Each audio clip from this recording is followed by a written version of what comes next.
mardi 3 octobre 2023, la librairie Ombre Blanche recevait l'historien et écrivain Ivan Jablonka autour de la publication de son ouvrage Goldman sur l'épopée du chanteur Jean-Jacques Goldman, paru aux éditions du Seuil.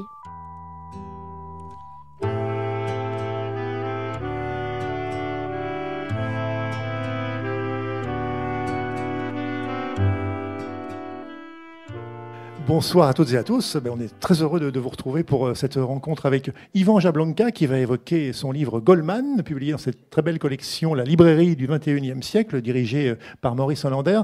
Quelques mots sur vous, Ivan Jablonka. Vous êtes écrivain, éditeur, vous êtes professeur d'histoire à l'université Sorbonne Paris-Nord, membre de l'Institut universitaire de France.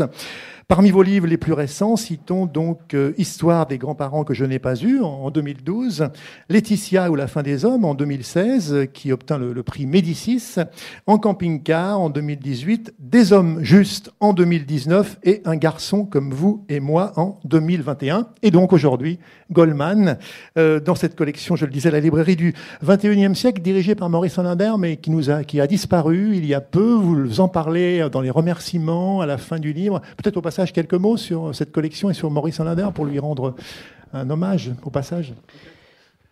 Bonsoir. Bonsoir. Je suis très heureux d'être à Ombre Blanche ce soir. C'est toujours un plaisir, un honneur. Je me sens en famille, si vous permettez que je vous inclue dans cette formule. Et puis merci à vous d'être venus ce soir nous écouter.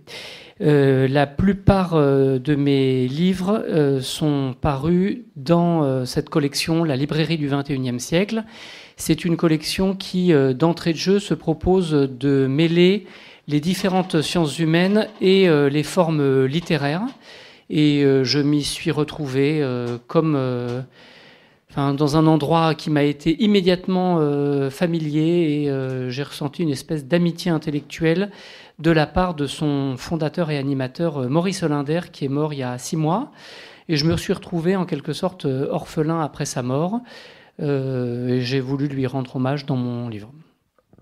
Plutôt que de partir sur une longue présentation, je vais peut-être me permettre de lire peut-être un extrait du début de votre livre, où vous expliquez ce que ce livre n'est pas et ce qu'il est plutôt. On va voir. Ce livre n'est pas une biographie de star, ni une mine de révélations sur l'homme secret. Je n'ai pas cherché à rencontrer Goldman, considérant que sa disparition volontaire n'était pas un obstacle à surmonter, mais une énigme à laquelle je devais tenter de répondre. Je n'ai pas non plus sollicité ses enfants. En revanche, je lui ai demandé, en vain, d'avoir accès à certaines de ses archives, par exemple le courrier qui lui est adressé depuis les années 1980 ou un dossier permettant de documenter l'une de ses tournées. J'ai aussi écrit à son frère qui m'a fait une réponse aimable mais négative. C'est ainsi. Et ce n'est pas grave, car mon but est de retracer la trajectoire d'un être d'histoire. Pour comprendre son parcours et son œuvre, il est nécessaire de mettre au jour les institutions et les collectifs à travers lesquels s'est exprimée sa singularité, comme une rivière qui, s'encaissant dans les montagnes, altère leur physionomie. La rivière est inséparable des gouttes d'eau qui la composent, mais aussi du paysage où s'inscrit son méandre. Pour exister, Goldman a dû se frayer un chemin à travers une histoire, une société, un milieu professionnel, des genres musicaux, une configuration médiatique, une ère politique, jusqu'à devenir à la fois quelqu'un pour nous et un homme banal parmi des milliers. Je reprends un peu plus loin. Travail de sciences sociales, archéologie d'une époque. Ce livre est aussi un autoportrait, car je me regarde en Goldman comme dans un miroir. À son égard, je ressens moins une vénération de femme, même si fan je le suis, qu'une proximité familiale, politique et même psychologique. Et c'est sans doute pour cela que j'ai l'impression de le connaître sans jamais l'avoir croisé. Et alors, du coup, vous ajoutez « Nul hasard donc, si ce livre réunit la plupart des thèmes qui me sont chers, le destin des juifs communistes originaires d'Europe de l'Est, la névrose des enfants Shoah, entre soif de reconnaissance et sentiment d'humilité, la fibre de gauche, amour désespéré d'une social-démocratie aujourd'hui à l'article de la mort, une masculinité qui se sait vulnérable, le rapport d'intimité que nous entretenons avec la culture de masse, le goût pour l'infraordinaire à la manière de Pérec, et les mythologies à la manière de Barthes. Après tout, il était normal que j'écrive un livre sur Goldman sans lui. l'attachement, le respect, la gratitude ont-ils besoin de vérifier que les gens existent? C'est bien sans les voir qu'on aime les disparus. Et certains, en leur absence, sont plus présents que les présents eux-mêmes.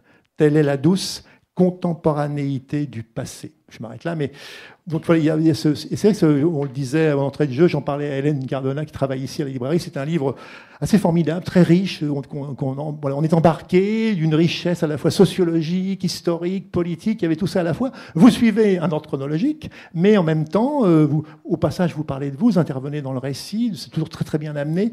Alors, quel a été le point de départ, un peu le déclencheur, et comment vous saisissez aussi? Vous menez une enquête aussi, vous interrogez les gens qui vont répondre à des questions, où il y a les articles d'entretien de Jean-Jacques Goldman, tout ça à la fois, c'est très foisonnant, et on prend le livre et on ne le lâche pas, et on va jusqu'au bout d'une seule traite. Voilà, en tout cas, bienvenue Yvan Jablonka. Merci pour cette lecture. C'est un peu difficile pour moi de commenter ce que j'ai déjà écrit, parce que d'une certaine manière, je l'ai écrit et j'ai pas grand-chose de plus à dire. Oui, mais je vais répondre à votre question, bien sûr. L'historien que je suis a été fasciné par la place unique que Jean-Jacques Goldman occupe dans l'histoire culturelle française et aussi dans nos vies, puisqu'il est une hyperstar. Et tout plaide pour cette ultra-notoriété, ces tubes transgénérationnels, ces chiffres de vente, les récompenses très nombreuses qu'il a obtenues. Donc c'est une hyperstar. Mais contrairement à d'autres hyperstars de son calibre, comme Renaud ou Sardou, par exemple, eh bien, il est aussi devenu un mythe. Et c'est différent d'accéder au mythe et en plus de son vivant, et c'est différent aussi de la notoriété. Cette ultra-notoriété qui a été et qui est encore aujourd'hui un fardeau pour Jean-Jacques Goldman se combine en plus, pour sa tristesse, au fait qu'il a accédé à la légende de son vivant. Et je ne vois pas beaucoup d'équivalents pour tout le XXe siècle d'artistes qui aurait une telle aura jusqu'à devenir, comme dans le cas de Jean-Jacques Goldman, personnalité préférée des Français, et cela depuis 20 ans. Il y aurait peut-être Johnny, qui occupe aussi une place à la fois d'hyperstar et de mythe, pour d'autres raisons. Mais enfin, j'ai eu beau me creuser, on n'en trouve peut-être que 5, en comptant évidemment les comédiens. Il y aurait par exemple Brigitte Bardot dans un autre domaine. Et puis, bien sûr, il y a la relation particulière que j'ai avec Jean-Jacques Goldman, et d'une certaine manière, nous avons toutes une relation particulière avec Jean-Jacques Goldman. C'est la force de la pop culture que de toucher des millions de gens, et en même temps, chacun dans sa plus pure singularité. On a tous l'impression de vivre une histoire d'amour ou d'amitié avec Jean-Jacques Goldman, Mylène Farmer, Brassens ou d'autres. Et ça, c'est la force de frappe de la culture de masse que j'ai voulu explorer en tant que telle, en tant aussi que je suis, comme Jean-Jacques Goldman, originaire d'une famille juive communiste immigrée. Et rien que pour ça, le parcours des Goldman ne pouvait que me toucher. Et vous avez remarqué, sans doute comme moi, qu'on était en train de traverser un moment Goldman. Il y a mon livre, il y a un film sur le demi-frère. L'année dernière sont arrivés à la notoriété 2 enfants Goldman, Michael, producteur, qui dirigeait la Starac, Caroline, pédopsie, qui a des positions contestées mais intéressantes. Et il y a vraiment quelque chose de fascinant. Et il y a quelques jours, j'étais en famille au spectacle Génération Goldman. Je voyais des milliers de personnes vibrer en écoutant ces tubes, chantés par d'autres, bien sûr. Et donc, ce moment Goldman a ceci de fascinant, qu'il parle de Goldman sans Goldman. Des livres se font, des concerts sont organisés, des spectacles font salle pleine, sans lui. Et ça fait évidemment partie du sujet, puisque j'ai évoqué tout à l'heure son omni-absence.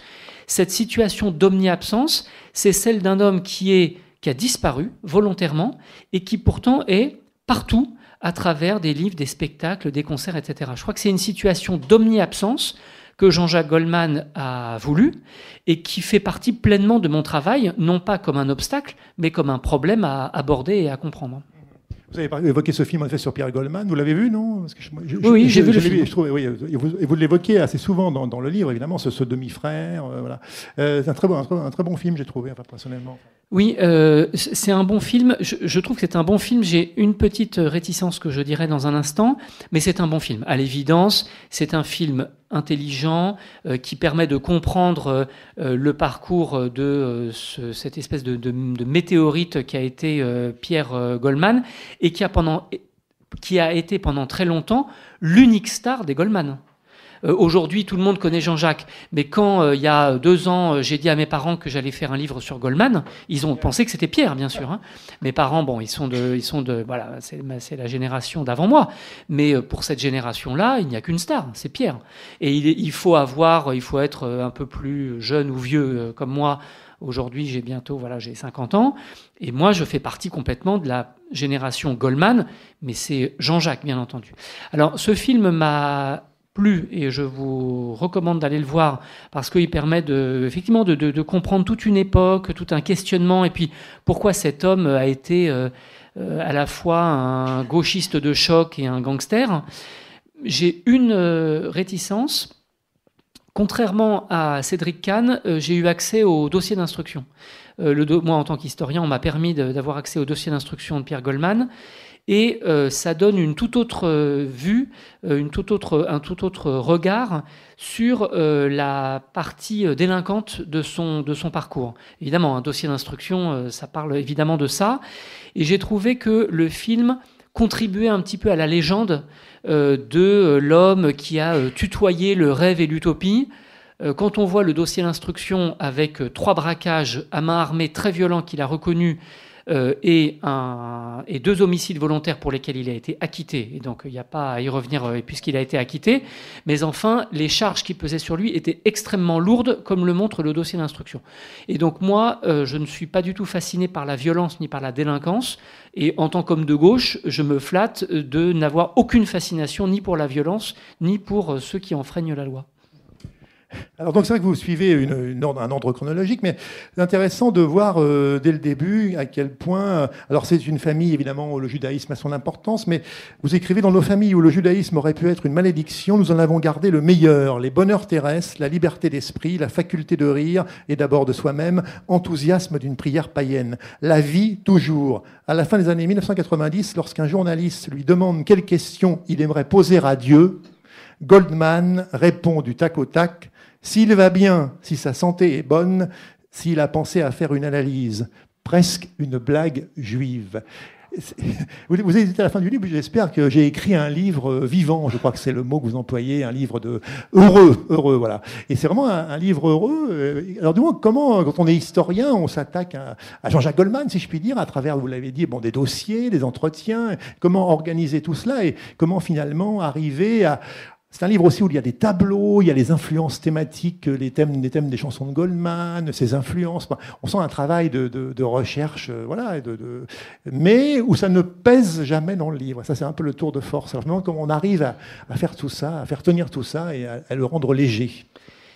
En tant qu'historien, j'ai fait beaucoup de livres graves et dont les sujets étaient tragiques. D'une certaine manière, quand on fait de l'histoire, souvent on est confronté à la violence de masse, à la guerre, au crime, au génocide. Donc d'une certaine manière, c'est mon élément, c'est mon aliment, comme la plupart de mes collègues du reste.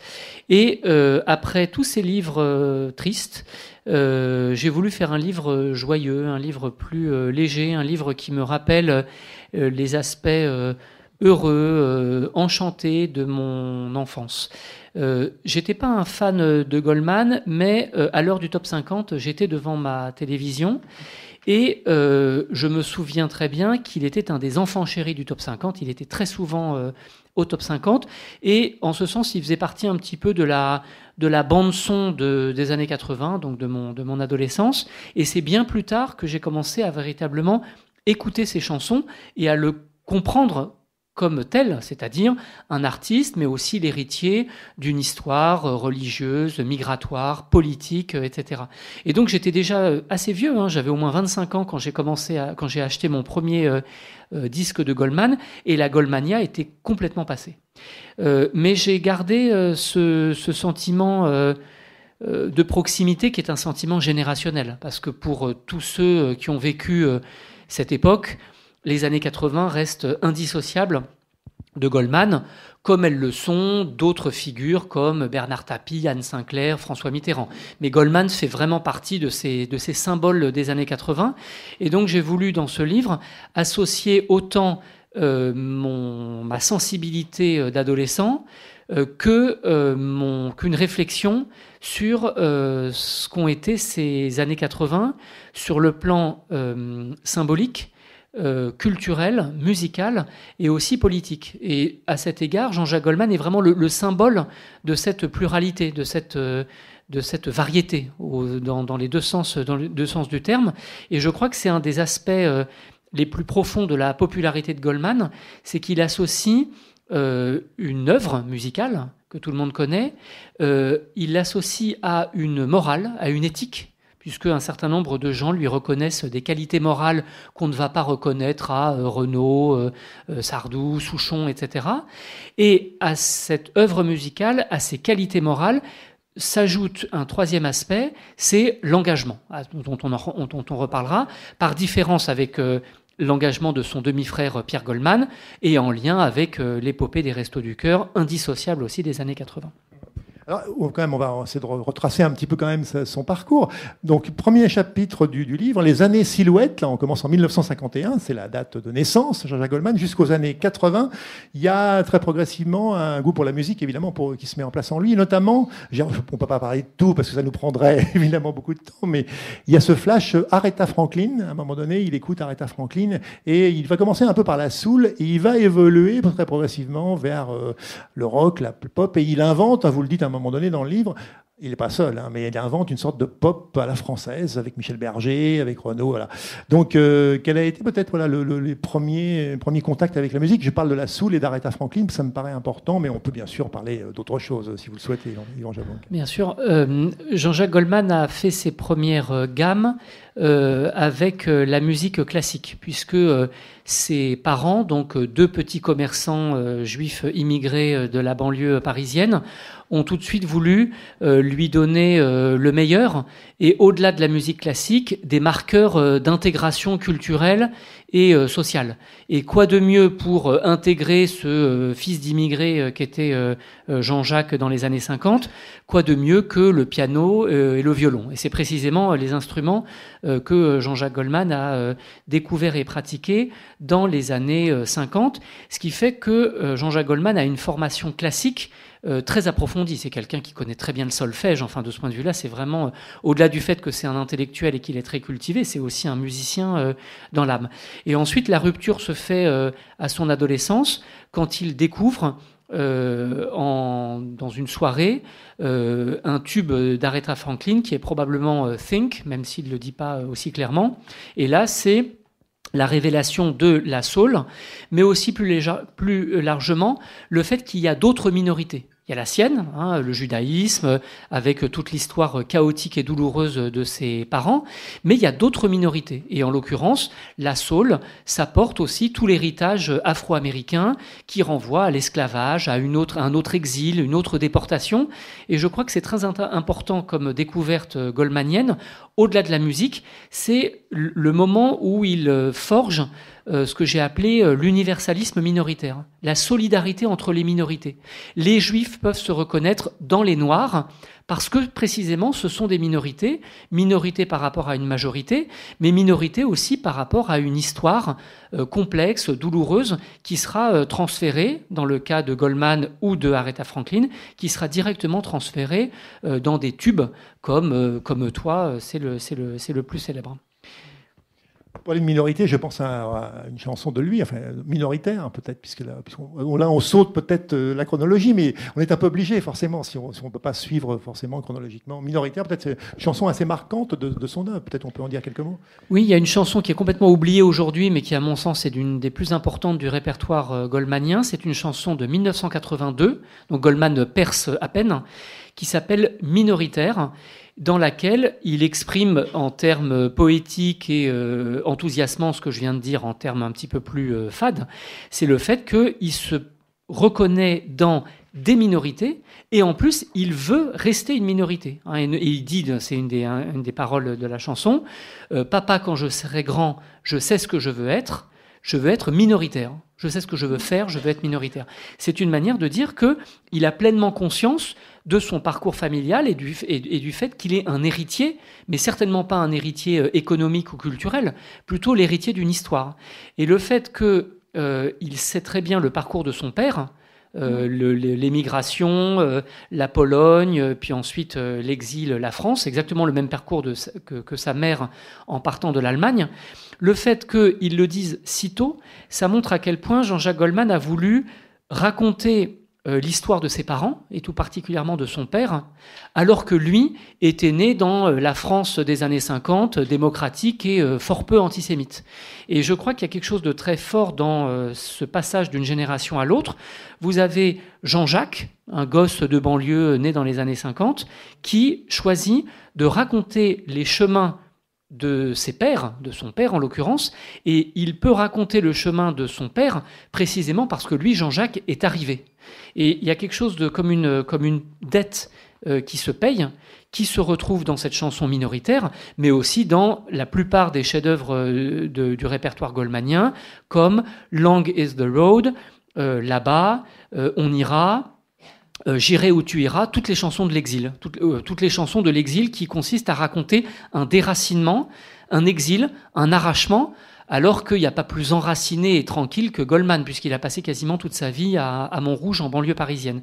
Mais j'ai voulu montrer justement cette complexité entre, d'un côté, l'exil, l'arrachement, la liberté du père et de la mère, et de l'autre, la tranquillité, le caractère archi-normal du fils. Et c'est précisément parce qu'il est normal qu'il peut raconter le chaos de sa famille et des Juifs.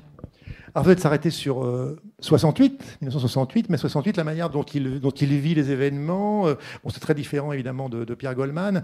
Vous dites, je crois, social-démocrate plutôt, politiquement musicien, c'est le titre du chapitre, mais influencé par les conceptions marxistes. Et vous écrivez à la fin du chapitre, ce franco-judaïsme républicain est la matrice de toute une œuvre. Peut-être quelques compléments.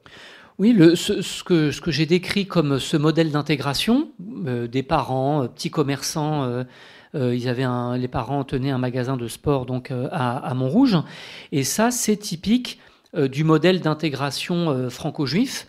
Au-delà de ces métiers typiquement juifs que sont le vêtement, le petit commerce, l'artisanat, il y a aussi un engagement de gauche, mais un engagement de la gauche pragmatique, social-démocrate, qui n'a rien à voir avec le parcours de Pierre Goldman. C'est pour ça que le parcours de Pierre Goldman a été une catastrophe pour toute la famille. Non seulement parce qu'il était un gauchiste intransigeant, mais aussi et surtout parce qu'il a défrayé la chronique judiciaire.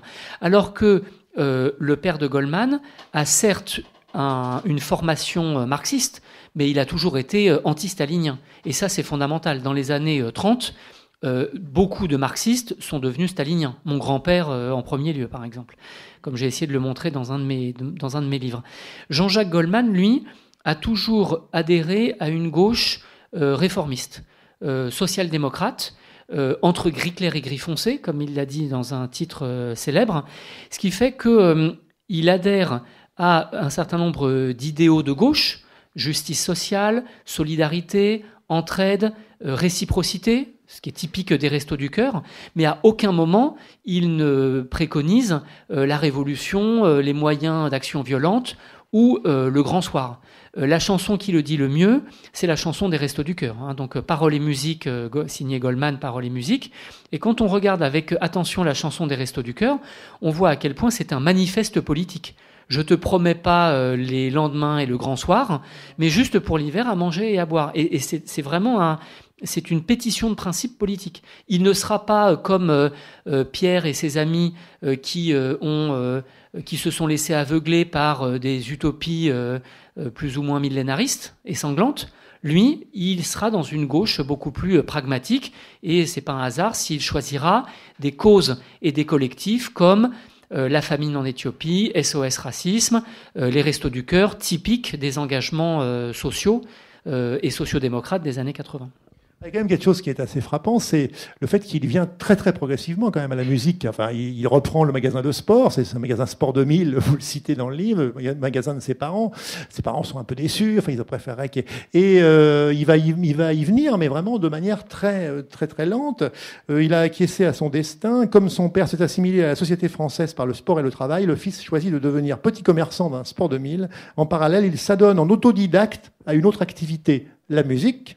Ce déclassement volontaire de la part d'un diplômé d'une grande école à qui s'ouvraient 1000 carrières, il a fait des études de commerce, je crois, avant, c'est ça, oui, est en fait un retour aux sources, le serment de fidélité d'un fils du peuple, l'acceptation de l'ordre des choses, point d'interrogation, plutôt les exigences de l'intégration. Et après, il va participer à un groupe Taifong, enfin bon, voilà. Et là, on a quand même, ça touche, c'est lent, la maturation se fait, mais à petite vitesse, on va dire. Jean-Jacques Goldman a eu un tel succès à partir des années 80 jusqu'à nos jours qu'on a complètement oublié la décennie qui a précédé, les années 70. Et pourtant, je crois que cette décennie est importante dans son parcours, dans sa formation, et cela pour deux raisons. La première, c'est que Jean-Jacques Goldman a fait des études supérieures très brillantes. Il est diplômé d'une grande école de commerce et il aurait pu devenir, enfin, on peut faire de la fiction, mais il aurait pu devenir directeur administratif et financier dans une grande entreprise, il aurait pu devenir patron d'une PME. Enfin, des carrières très brillantes et lucratives s'ouvraient à lui. Or, au moment même où il sort de cette grande école, il décide, avec son frère, de reprendre le petit magasin de sport familial, ce qui est objectivement un déclassement du point de vue sociologique. Mais ce qui est intéressant, c'est de voir que ça traduit de la part de Jean-Jacques Goldman une fidélité à un milieu social et une fidélité au sien. Et je crois que ça, c'est aussi un trait profondément goldmanien qu'on retrouve dans de nombreuses chansons. L'attachement aux petites gens, le respect des humbles, cette armée de simples gens, comme il le dit dans une de ses chansons, ou comme il le dira dans une autre chanson pour Céline Dion, l'idée que les derniers seront les premiers.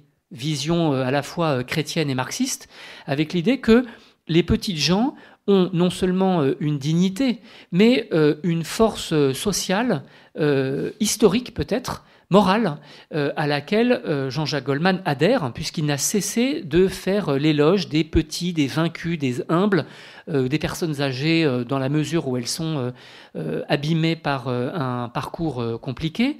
Et ça, on le voit dans de très nombreuses chansons. Ça, c'est la première chose qu'on a oubliée dans les années 70 à la Goldman. La deuxième chose qu'on a oubliée, c'est à quel point Jean-Jacques Goldman a voulu percer. On l'a oublié parce que maintenant, évidemment, Jean-Jacques Goldman voudrait qu'on l'oublie et il n'était même pas content que je fasse ce livre sur lui. Mais on oublie à quel point dans les années 70, il a tout fait pour percer. Il s'est essayé à tous les genres, le rock, le hard rock, le rock progressif, la chanson à texte, les balades à la manière de Paul McCartney, et même le disco. Il y a même des chansons disco par Jean-Jacques Goldman. Ça mérite d'être écouté. Et donc, il a tout fait pour percer, sans doute parce qu'il avait envie que sa musique soit appréciée.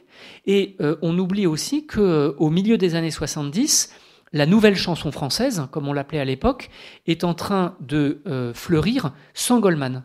Les grands tubes des années de la fin des années 70, les grands tubes des années 77-78, c'est Higelin, France Gall, Renaud, Souchon, Michel Berger, William Scheller, et Jean-Jacques Goldman, il n'est pas là-dedans. Jean-Jacques Goldman, il est en train de loser. Jean-Jacques Goldman, il est le jour, il travaille dans le magasin de sport familial, et la nuit, il descend dans son studio, dans son petit pavillon de Montrouge, et il compose. Il sort des 45 tours et ça marche pas. Il va d'échec en échec. jusqu'à 1981 avec Il suffira d'un signe, et là on entre dans une histoire beaucoup plus connue, bien sûr, avec une espèce d'explosion phénoménale, et là Goldman est né en quelque sorte. 81, il suffira d'un signe. Donc là, c'est le chapitre La décennie miraculeuse. Là, alors, vous dites, vous l'écrivez, entre guillemets, il bénéficie aussi d'un contexte économique, politique. Au début, les naissances des radios libres, l'élection de Mitterrand. Enfin, il y a tout un courant qui va le soutenir, qui l'aide. Mais là, on passe du loser en un an à la décennie miraculeuse. Et avec le fait aussi, vous écrivez aussi que finalement, c'est l'un des paradoxes, encore il y en a de nombreux dans le livre goldmanien, c'est qu'il doit son succès finalement un peu au système capitaliste. Alors on ne peut pas dire qu'il le porte forcément trop dans son cœur. Voilà, je résume un peu, mais c'est pour dire.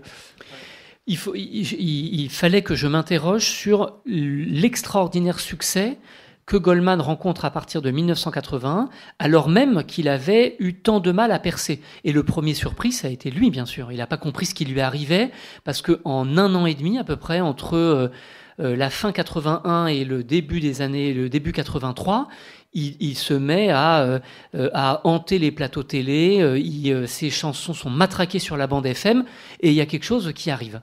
Je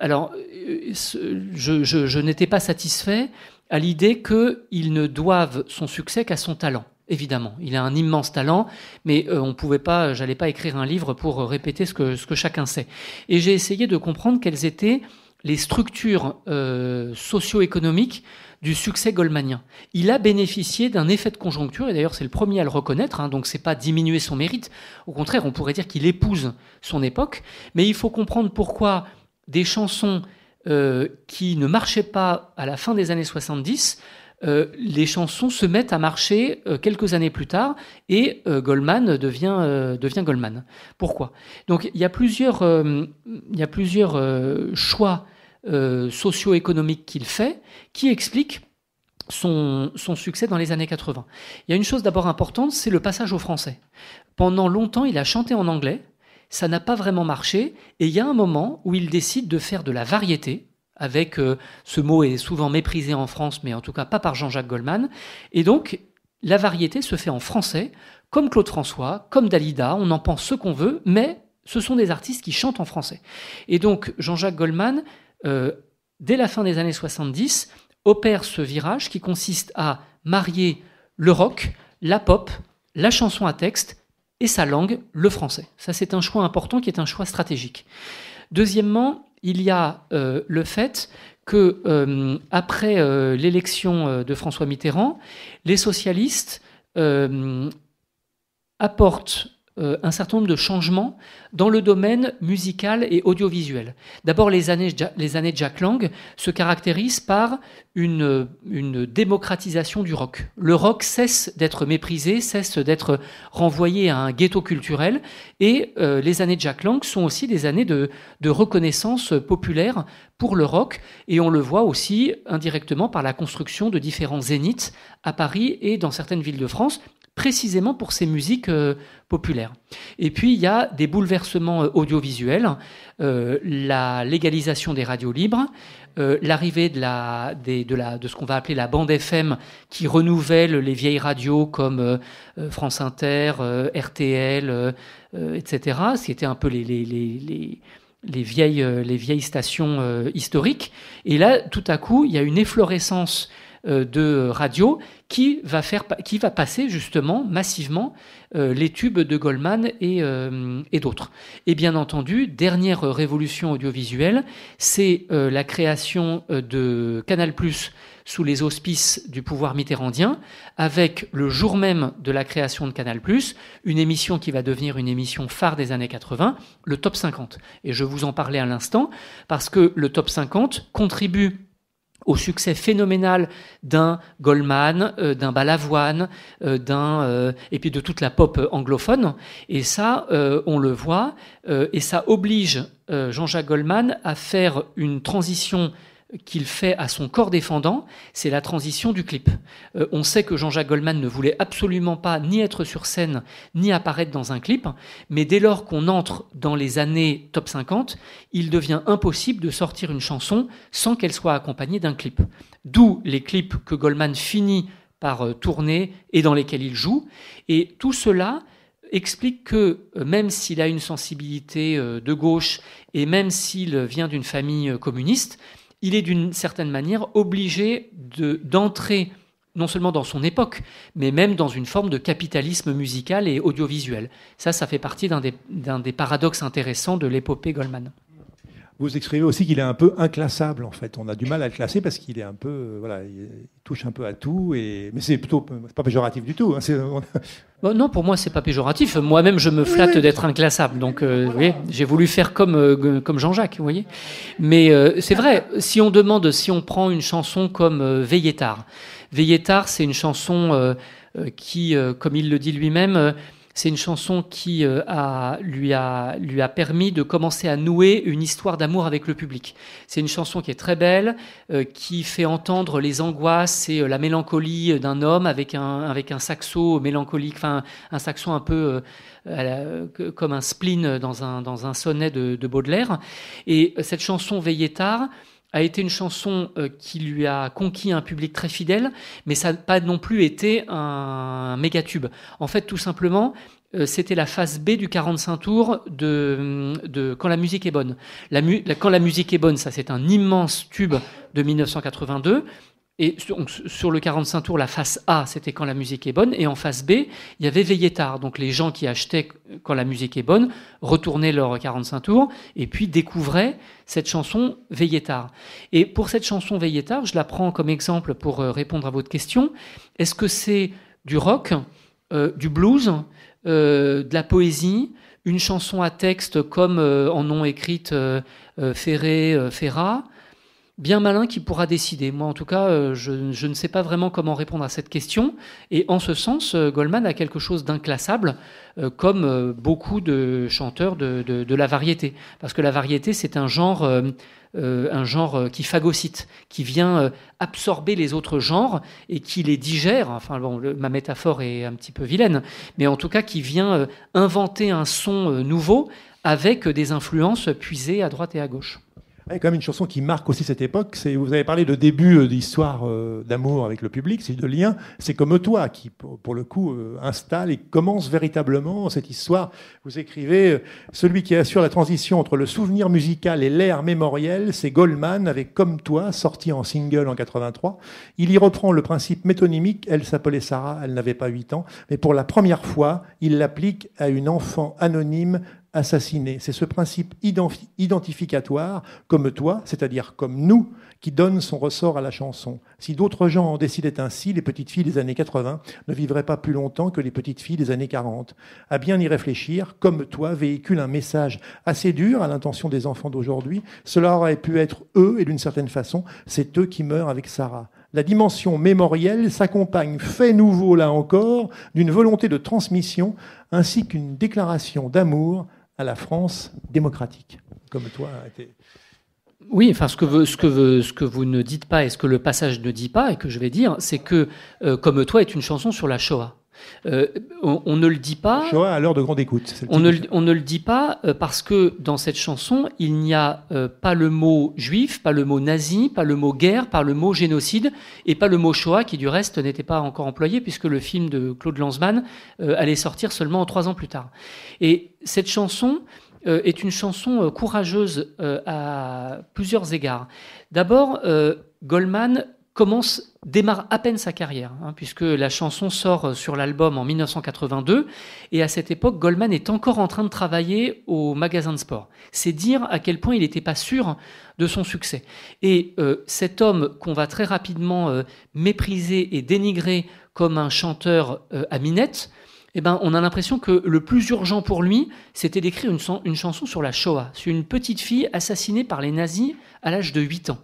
Il fallait quand même un certain courage, une certaine prescience pour faire ainsi entrer la pop dans cette ère mémorielle. Je ne sais pas si beaucoup aujourd'hui auraient ce courage, enfin, de faire une chanson sur un sujet aussi grave et avec autant de pudeur. Parce que ce qui est intéressant, c'est que quand on écoute cette chanson, il faut vraiment lire entre les lignes pour comprendre qu'elle parle de l'assassinat d'une petite fille de 8 ans dans un ghetto, une chambre à gaz, on ne sait pas très bien. Et cette chanson est émouvante par son thème, mais surtout par l'extraordinaire pudeur et tendresse avec lesquelles Jean-Jacques Goldman raconte cette histoire. Il suffit d'imaginer, il suffit de rajouter 4 mots, et cette chanson était gâchée. Enfin, je veux dire, on peut imaginer le genre de lourdeur, de banalité, de grossièreté que Jean-Jacques Goldman aurait pu ajouter. Un seul mot suffisait à tout gâcher. Et cette chanson est parfaite par sa simplicité, par sa pudeur. Alors le paradoxe, c'est que on dansait en discothèque sur Comme toi, comme certains témoins le racontent. Ça ne veut pas dire que les gens étaient bêtes ou méchants, ça veut dire qu'il y a plusieurs niveaux de lecture et d'écoute dans la pop culture, et je crois que ça fait partie de sa richesse. Oui, on peut écouter des chansons avec plusieurs niveaux de lecture. Et par exemple, j'écoutais récemment un autre tube d'une autre grande pop star qui est Mylène Farmer. J'écoutais Pourvu qu'elle soit douce. Eh ben, j'ai 49 ans, et ben, je n'ai compris que maintenant le double sens de Pourvu qu'elle soit douce. Comme quoi, et évidemment, je vous renvoie à l'écoute de ce chef-d'œuvre qui est Pourvu qu'elle soit douce. Enfin, vous penserez à moi quand vous comprendrez. Oui. Mylène Farmer qui a eu victoire de la musique, comme Jean-Jacques Goldman, justement en 2005. Victoire qui ne vient pas chercher, parce que là, il a disparu de la circulation. Je fais un pont là. Parce que non, vous avez raison. Ouais. On peut parfaitement comparer Mylène Farmer et Jean-Jacques Goldman. Je l'ai fait naturellement, mais il y a une vraie comparaison. C'est que ce sont deux hyperstars nés dans les années 80 et jusqu'à aujourd'hui. Et ce sont aussi des artistes qui ont été auréolés, au-delà de leur succès, par le mystère. Ils ont tous les deux volontairement nourri un halo de mystère qui les entoure, et en fait on ne connaît pas grand-chose sur la vie personnelle de l'un ou de l'autre. C'est pour ça que moi dans mon livre, c'était facile parce que Goldman tout le monde le connaît, mais c'était difficile tellement Goldman est quelqu'un de pathologiquement discret. Et qui croit pouvoir retourner à l'anonymat. Alors quand on s'appelle Jean-Jacques Goldman et qu'on nourrit le fantasme de retourner à l'anonymat, on s'expose évidemment à des déceptions. Mais c'est le point commun entre Mylène Farmer et Jean-Jacques Goldman qui est de vouloir fuir absolument le fardeau, le poids de la notoriété. Et évidemment, la conclusion de tout ça, vous venez de le rappeler, c'est que au moment où les Victoires de la musique ont fêté leur 20e anniversaire, donc ont décerné une victoire de la victoire, c'est-à-dire vraiment l'artiste qui avait le plus marqué son temps, eh bien, les deux qui ont été honorés, c'est dans la catégorie de l'artiste masculin Jean-Jacques Goldman et dans la catégorie de l'artiste féminine Mylène Farmer. Et je crois que ce parallèle n'est pas du tout un hasard. Alors c'est vrai que les années 85-87 vont vraiment marquer, comment dire, les années Goldman. Hein. Il y a avec un 4e album qui s'appelle, c'est le 4e, je crois, Non homologué. Là, il fait la couverture d'énormément de magazines. Donc là, c'est l'époque où Coluche vient le voir, le rencontre, je crois, en 86, et là, il va écrire cette chanson dont vous avez parlé tout à l'heure. Vous dites, là, je vous écrivais, je crois, il invente à ce moment-là, voilà, c'est le début d'un pop rock français. Alors, il n'y a pas de Goldman, il y a Higelin, il y a Berger, Téléphone, Indochine, Bachung, Renaud, Balavoine et Goldman, vous incluez. C'est vraiment la grande période goldmanienne, 85-87. Oui, il y a quelque chose qui s'invente. Il y a un son particulier qui s'invente et aussi des thématiques. Parce que toutes ces stars de la culture populaire ou de la pop culture étaient aussi plus ou moins engagées, non pas dans des partis ou des syndicats, ça c'était plutôt la décennie précédente, ils étaient plutôt engagés dans des causes. Et donc la génération Balavoine, Renaud et Goldman sont indissociables d'engagements qui font d'eux des symboles d'une gauche plutôt social-démocrate, avec des nuances, hein, bien sûr. Et c'est paradoxal au moment où la gauche de gouvernement est en train de s'éloigner de ses idéaux originels, pour utiliser un euphémisme. Et d'une certaine manière, ce sont ces pop stars qui ont sauvé l'honneur, qui ont sauvé la gauche, et qui ont permis que la social-démocratie survive au septennat Mitterrand, enfin surtout à son 2e septennat. Et d'une certaine manière, c'est grâce à ces chanteurs, à ces chanteuses, que la gauche française a continué à cheminer à travers les difficultés, mais aussi vers un certain nombre d'idéaux jusqu'à aujourd'hui. Donc ils ont un rôle important, et ça montre bien que dans un pays comme la France, la chanson, c'est très sérieux en fait. On dit souvent, oh, c'est de la chansonnette. Mais en fait, il y a des choses extrêmement fortes au sens collectif, au sens politique, qui se jouent dans une chanson. Et cette génération, dans les années 80, l'a montré avec éclat. Et il suffit de regarder la récente polémique entre Sardou et Juliette Armanet pour voir à quel point, en fait, ça renvoie à nos identités personnelles, familiales, politiques. Alors pour ceux qui l'auraient oublié, Juliette Armanet a reproché à Michel Sardou d'être un homme de droite. Alors évidemment, Michel Sardou est globalement un homme de droite, mais elle s'est trompée de chanson.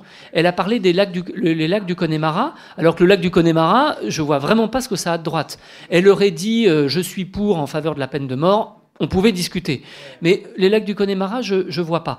Mais peu importe. Après tout, l'opposition entre une chanteuse plutôt bobo parisienne et un homme plutôt de droite, France populaire, bon, sociologiquement, c'est clair comme de l'eau de roche.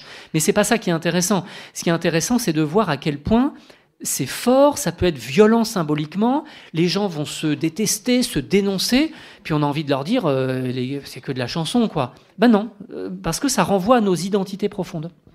Alors c'est que la chanson, c'est très intéressant. Le livre est aussi, vous revenez à plusieurs reprises sur le fait que Goldman a été, à la période de succès, 85-87, mais assez quand même critiqué. Alors, là, vous parlez d'un truc un peu assez français quand même. Hein. Je schématise peut-être, vous me direz, mais un peu le mépris, le côté condescendance de la critique. Et plus sociologiquement, quand on monte un peu dans les classes sociales, sans simplifier, mais quand même, on n'ose pas dire à l'époque qu'on aime Goldman.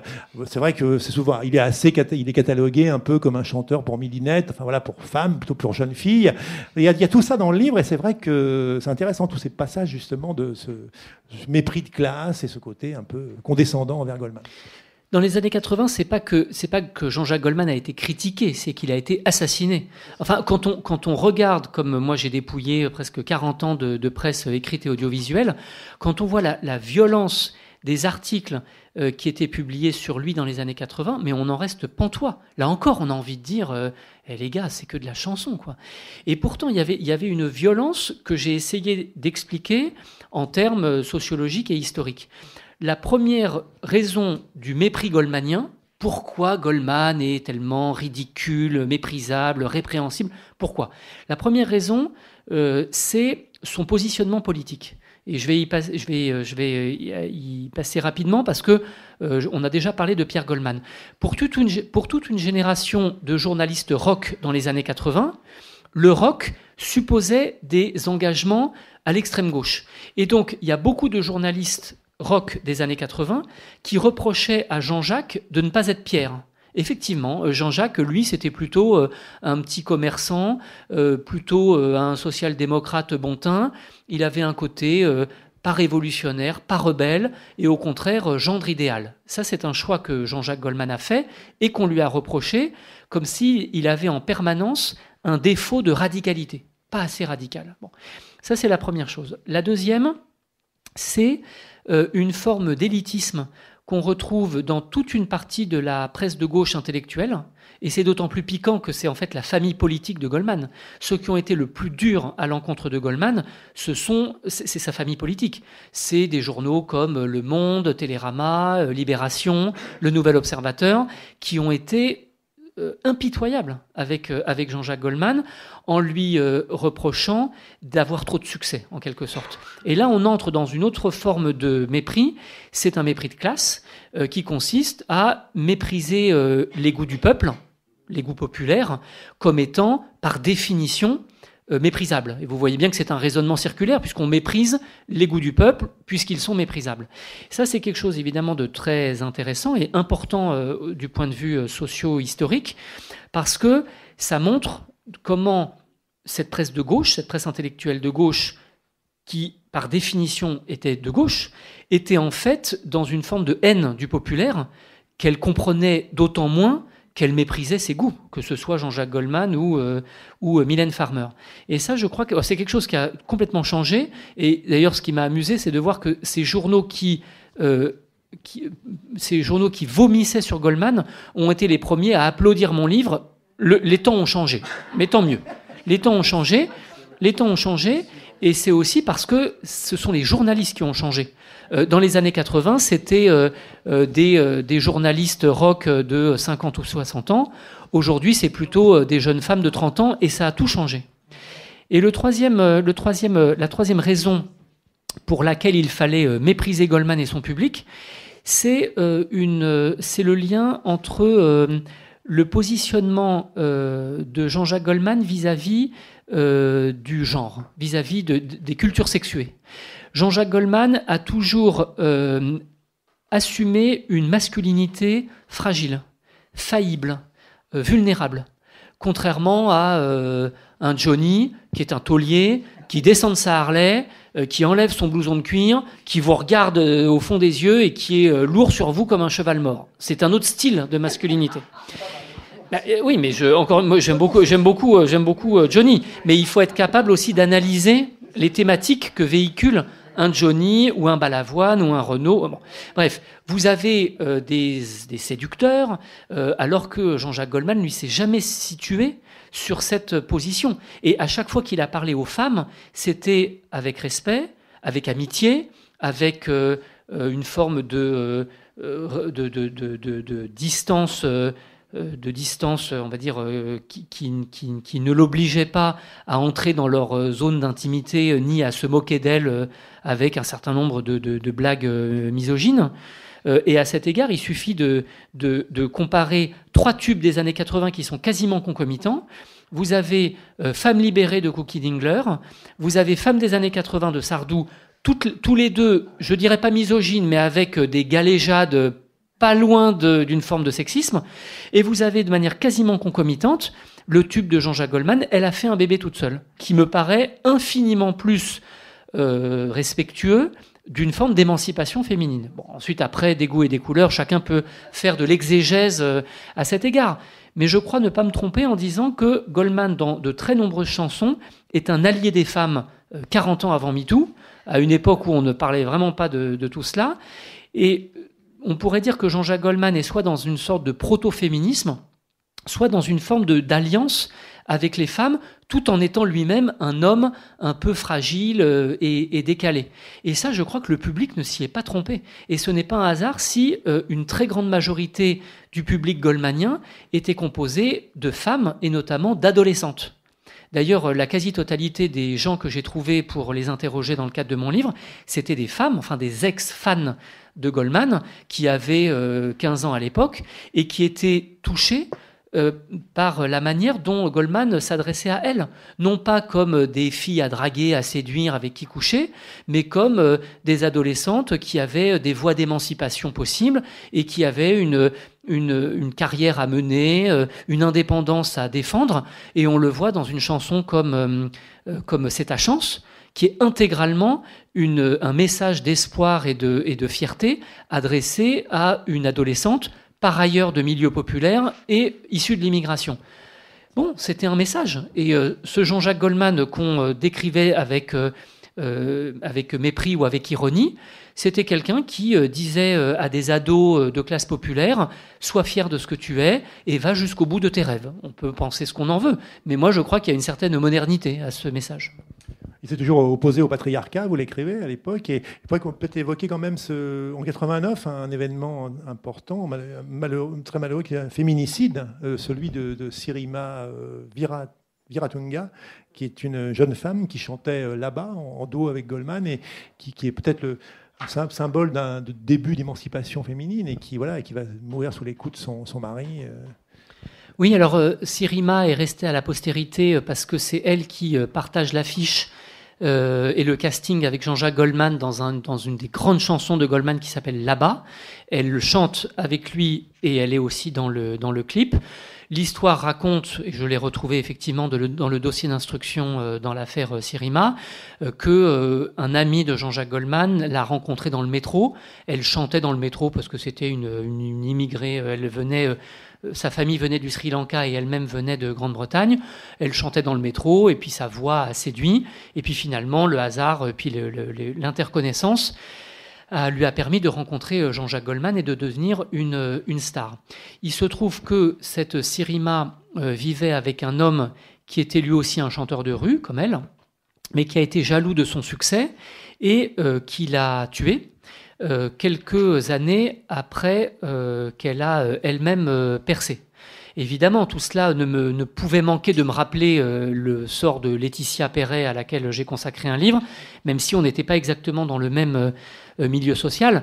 Mais enfin, quelle n'a pas été ma surprise, enfin d'ailleurs non, je n'ai pas été surpris en fait, d'apprendre que Sirima avait aussi vécu un double inceste dans son enfance et que ce n'était pas un hasard si elle s'était mise en couple avec un homme qui était lui-même violent. Enfin, c'est des logiques que j'ai décrites dans Laetitia et qui sont par ailleurs bien connues.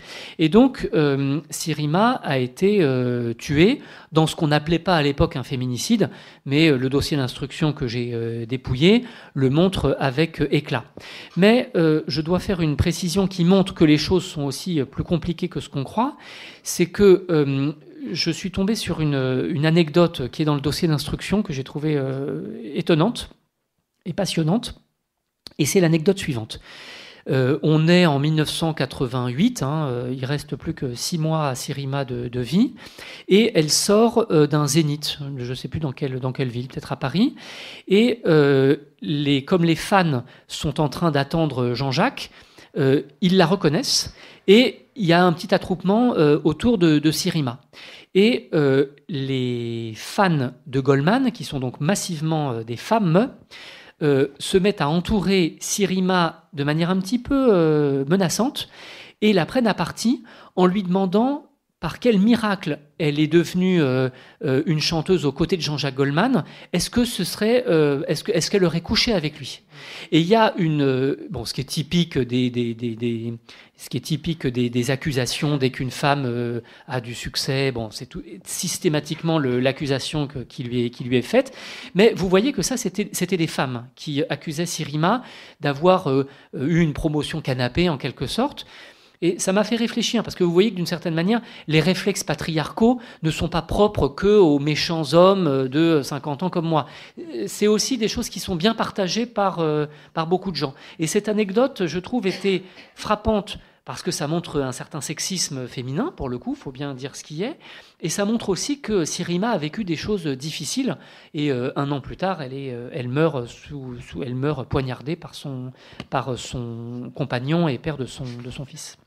Et au-delà de ça, c'est vrai que vous écrivez, votre analyse dans le livre est anachronique, puisqu'à l'époque, c'est vraiment l'époque qui n'est pas du tout la même que la nôtre. Ce n'est pas du tout ainsi que les psychiatres et le juge d'instruction raisonnaient au début des années 90. Le rapport d'expertise des uns et le réquisitoire de l'autre brosse le portrait d'une femme instable, perverse et violente, briseuse de couple, sexuellement insatiable, ni épouse ni mère, dominée par ses névropathies, prompte à harceler les hommes. Enfin, c'est quand même le rapport d'expertise de l'époque. Oui, les rapports d'expertise sont... aujourd'hui, on a l'impression que c'est il y a 2 siècles. En fait, c'était il y a simplement 30 ans. Et là encore, il faut aussi voir les choses en face. D'abord, la juge d'instruction est une femme, d'abord. Il y a un certain nombre d'experts qui sont des hommes. Enfin, là encore, c'est bien, tout ça est bien partagé. Et puis, la question n'est pas de savoir si Sirima était instable, insatiable sexuellement, ou si elle brisait des couples. Peut-être qu'elle était tout ça. Mais d'une certaine manière, on sait bien qu'en fait, la question n'est pas là. Parce qu'en fait, Sirima a quand même été tuée, poignardée à mort par son conjoint. Donc, ce qui a changé aujourd'hui, c'est pas la qualité des victimes. Après tout, il y a encore des bonnes victimes, entre guillemets, et des mauvaises victimes, entre guillemets. On sait très bien que toutes les victimes ne sont pas parfaites. Pardonnez-moi cette vilaine ironie. Mais ce qui a changé, en revanche, c'est qu'on appelle un chat et un féminicide un féminicide. Et j'ai été étonné de retrouver ce féminicide dans ce livre sur Goldman, alors que vraiment j'étais parti sur toute autre chose. Mais bon, d'une certaine manière, on voit que ça renvoie à des structures sociales.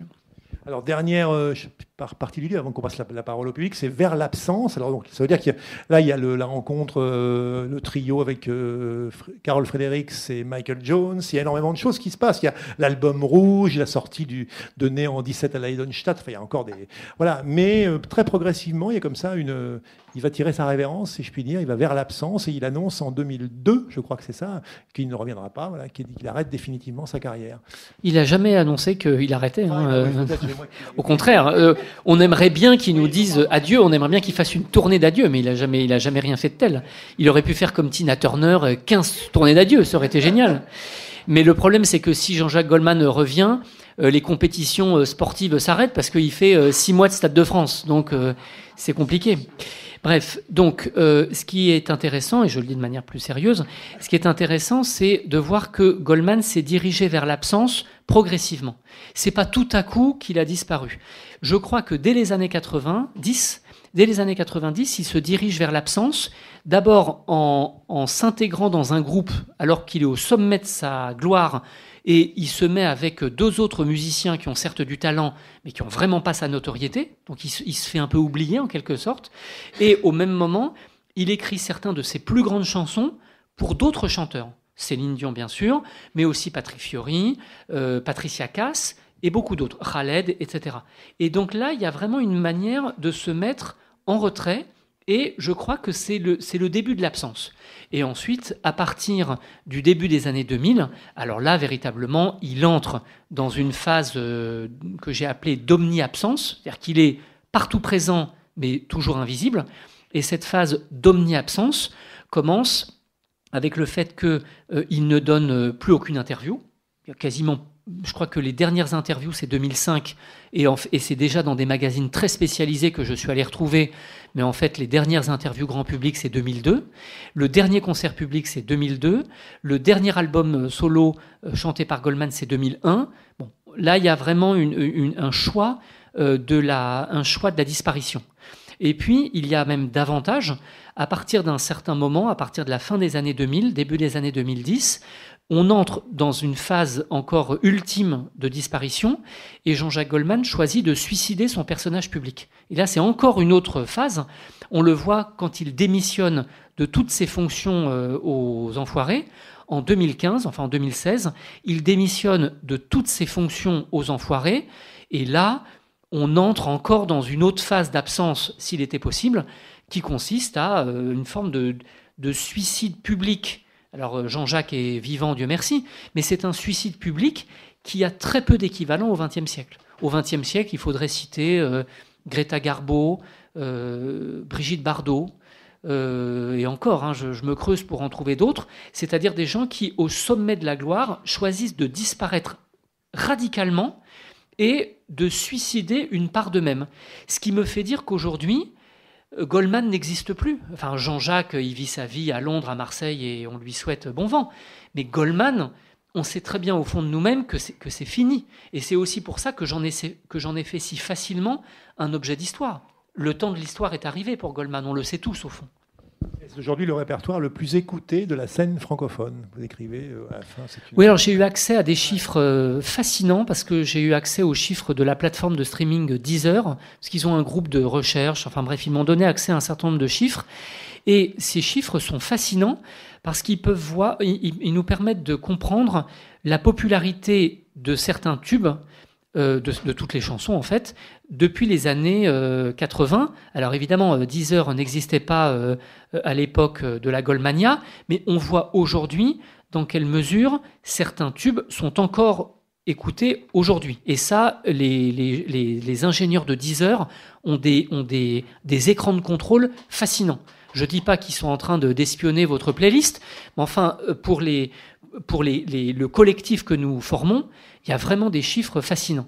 Et donc, on voit de manière très simple quelle est la popularité des différentes chansons de Jean-Jacques Goldman.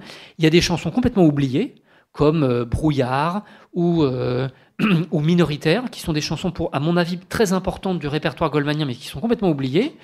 Il y a des tubes en déclin. Par exemple, La vie par procuration. Vous savez, elle met du vieux pain sur son balcon.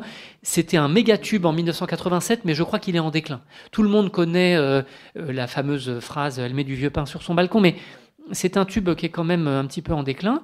En revanche, il y a des tubes transgénérationnels, que je pourrais appeler intemporels si j'étais un peu lyrique, mais transgénérationnels, c'est-à-dire que ce sont des tubes qui sont repris dans le spectacle Génération Goldman, et l'héritage Goldman, pardon, où je suis allé en famille il y a quelques jours. C'est les grands tubes qui sont repris.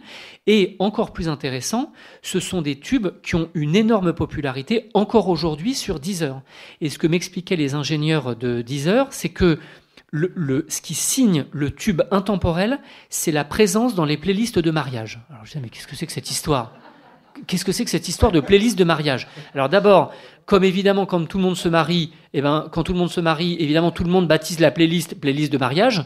Donc c'est pas très compliqué pour les ingénieurs de Deezer de repérer les playlists de mariage.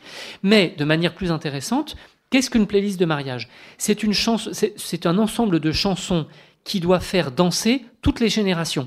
Les jeunes de 9 ans et la mamie de 80 ans qu'on a envie un petit peu d'associer aux festivités. Ce qui fait qu'un tube dans une playlist de mariage, c'est par définition une chanson qui a traversé les générations et qui est intemporelle. Et au-delà de Goldman, parce que Goldman a 5 ou 6 tubes dans ses fameuses playlists de mariage, et notamment des chansons pour les autres. Typiquement, J'irai où tu iras pour Céline Dion, et une chanson de mariage, ainsi qu'une chanson de réveillon.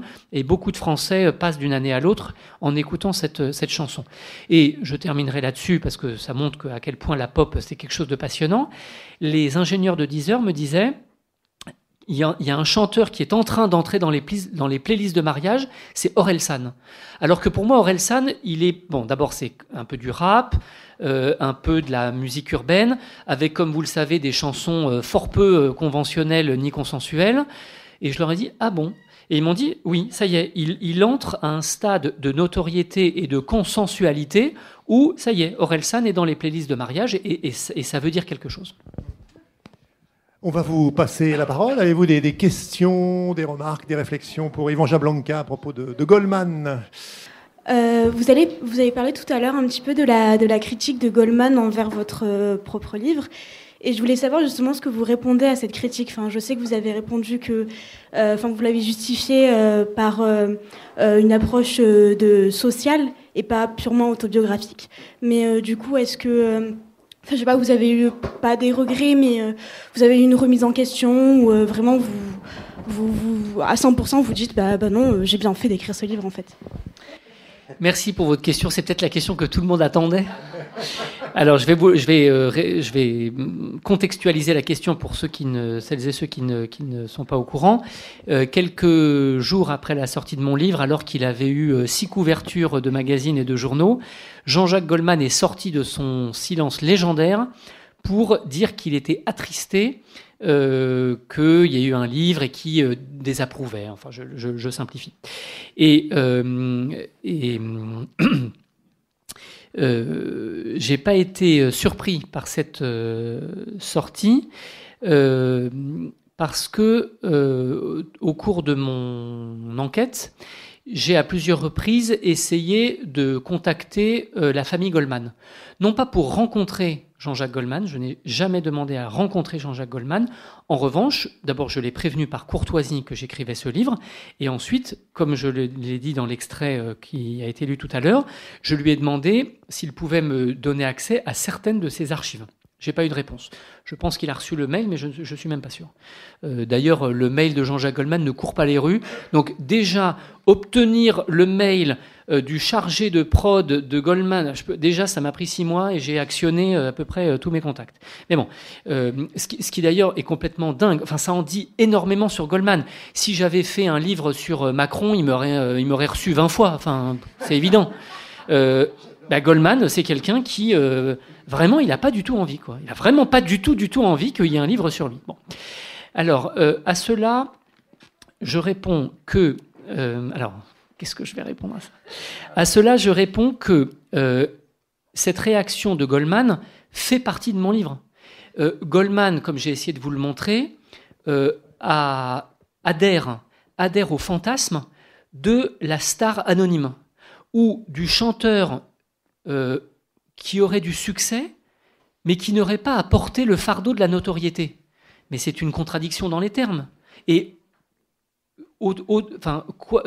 quelque immense que soit le respect que nous avons pour Jean-Jacques, ces fantasmes nous font sourire. On sait très bien que si Jean-Jacques Goldman était en train de se promener dans la rue, là, on serait tous en train de courir pour le prendre en vidéo.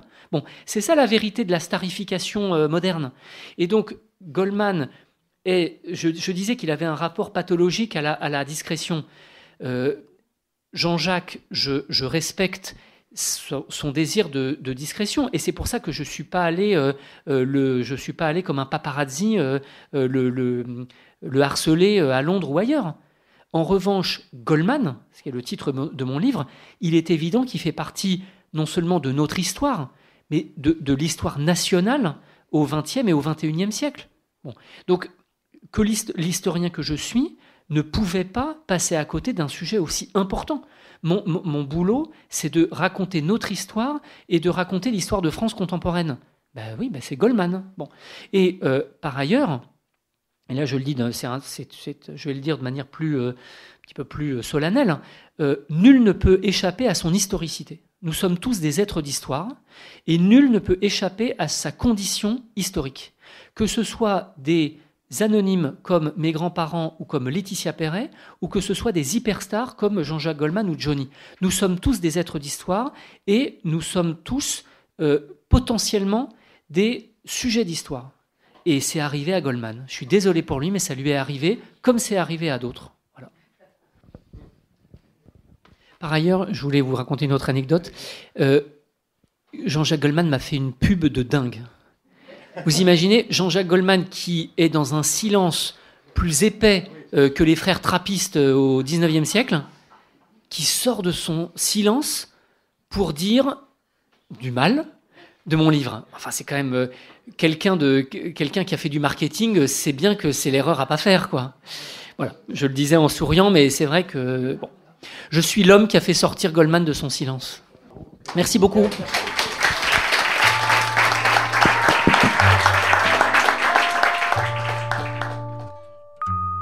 L'ouvrage de l'écrivain et historien Ivan Jablonka, Goldman, est publié aux éditions du Seuil. Chez cet éditeur, Ivan Jablonka a fait paraître Histoire des grands-parents que je n'ai pas eus en 2012, En camping-car en 2018, Des hommes justes, du patriarcat aux nouvelles masculinités en 2019, Laetitia ou la fin des hommes en 2016, couronné du prix Médicis. La rencontre que vous venez d'écouter a été enregistrée le 3 octobre 2023, réalisée et mise en onde par Radio Radio avec Radio Radio Plus et Radio Terre.